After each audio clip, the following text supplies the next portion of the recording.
Still in Tembisa in Ekhuruleni on the East Rand.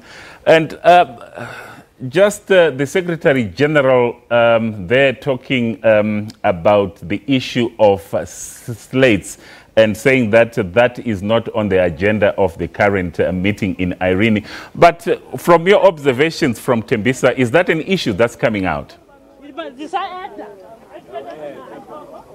Well, certainly the issue around slates is a problem everywhere. Everywhere where you go, where you speak to various ANC members, they'll talk to you about this issue around slates. However, though, how does one define a policy position or a nominee position of a certain branch, whether it's this branch, whether it's branch 1 or 2 that's expected to sit tomorrow?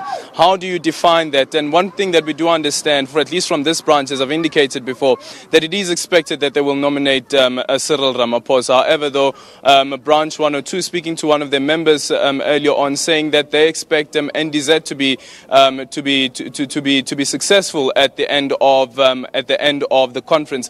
But quite importantly, listening to Gwede Mantashe there is whether the conference will sit, because there has been a lot of doubt that the conference will sit. We heard from a former ANC NEC member as well as former Minister Trevor Manuel, who spoke about the possibility of the conference collapsing.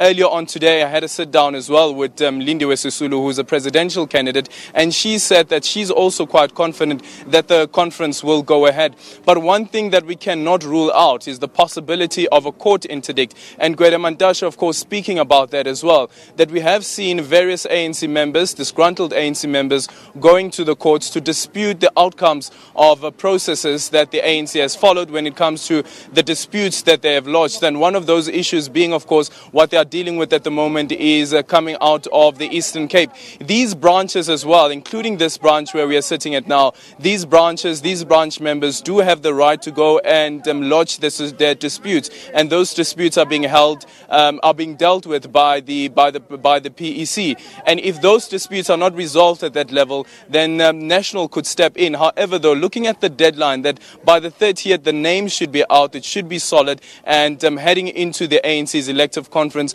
will the party be able to deal with all the disputes that it receives, and will those disputes be resolved in such a manner that there's no room for an appeal, and those who have lost out on those disputes do not feel disgruntled and will go ahead to the ANC's elective conference.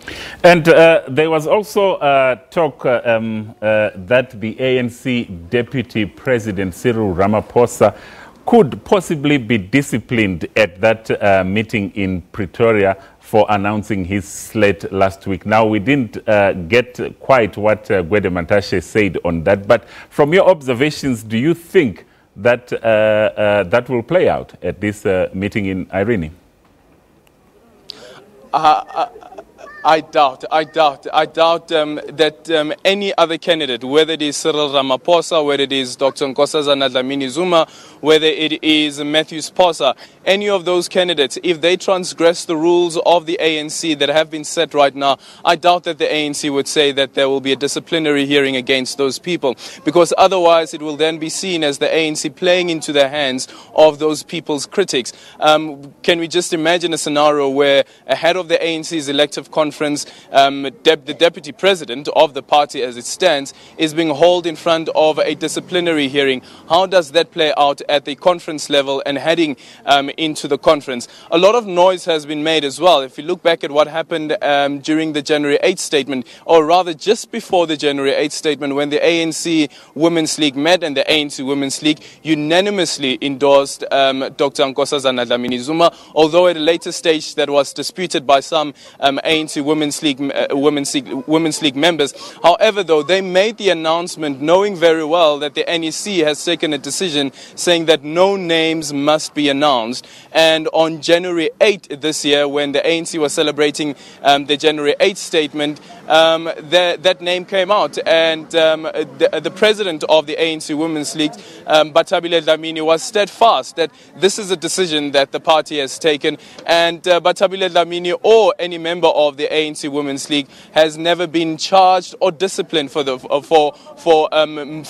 transgression. So then many people would be making those remarks and asking those questions, that why in this case, where you find that Cyril Ramaphosa is seen to be transgressing and not upholding the rules of the ANC, would you want to discipline him, when back in January 8th, when the ANC Women's League went public around the person that they're endorsing, that no one was held responsible or held accountable for that. And Gwede Mantashe as well, you know, even ahead of people campaigning and ANC presidential hopefuls campaigning and putting up their hands, he's always said that the horses have bolted, and now the ANC will just have to find a way of how they deal with this process and make sure that the process is credible and there is transparency and it does have integrity.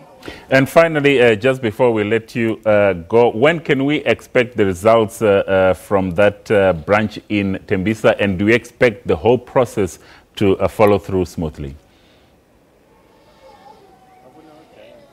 Well, certainly we do. It seems that they are quite solid. As I indicated earlier on, about 600 members in this branch. They need about 301 members to quorate. And when they have quorated, then the official process will kick off. They will go through a list of proposals, policy proposals, and vote on those policy proposals. And then also on the various nominations that they have made, or various nominations that there are there, and then endorse those.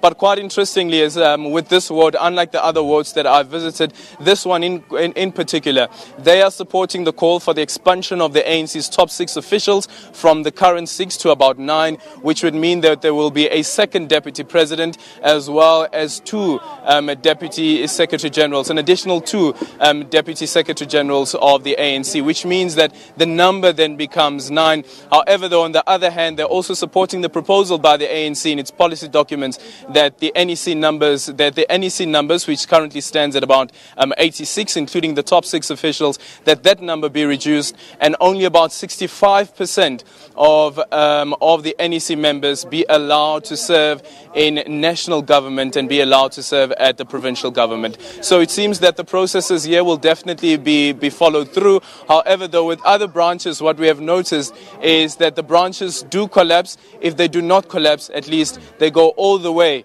into the morning, into the early hours of the morning, and 1 a.m., if anything like that. Well, thank you so much there for your insights. That there was our reporter Aldrin Sampear coming to us live from the Enoch Sontoga branch of the ANC in Tembisa on Gauteng's East Rand.